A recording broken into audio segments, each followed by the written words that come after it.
আসসালামু আলাইকুম। আজকে আপনাদের সামনে চকলেট আইসক্রিম নিয়ে হাজির হয়েছি। খুব সহজেই ঘরে যে উপকরণগুলো থাকে সেগুলো দিয়েই বানিয়ে নিতে পারেন চকলেট আইসক্রিম। প্রথমে আমি একটি পরিষ্কার পাত্রে 2 কাপের মতো তরল দুধ দিয়ে দেব।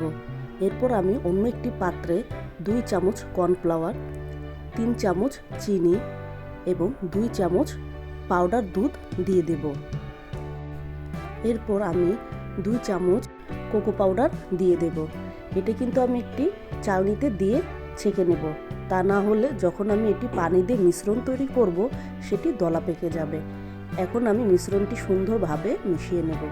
এখন এতে আমি পরিমাণ মতো পানি দিয়ে মিশ্রণটি তরলে পরিণত করে নেব। অপরদিকে আমি চুলায় দুধ বসিয়ে দিয়েছি।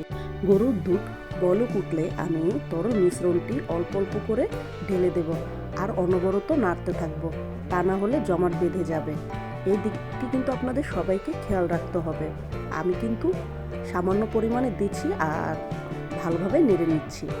অনেকক্ষণ জাল দেওয়ার পর এখন আমি অন্য একটি পরিষ্কার পাত্রে 1 কাপের মতো হুইপড ক্রিম নিয়ে নেব। নিয়ে সুন্দর করে বিট করে এতে ভ্যানিলা এসেন্স দিয়ে দেব। আবার পুনরায় বিট করব। এখন আমি আগে থেকে তৈরি করে রাখা মিশ্রণটি ক্রিমের মধ্যে দিয়ে দেব। আবার বিট করে নেব, বেশি বিট করব না। এখন আমি এয়ারটাইট বক্সে এই মিশ্রণটি রেখে প্রায় 12 ঘন্টার মতো ডিপ ফ্রিজে রেখে দেব। ব্যাস হয়ে গেল আমার চকলেট আইসক্রিম।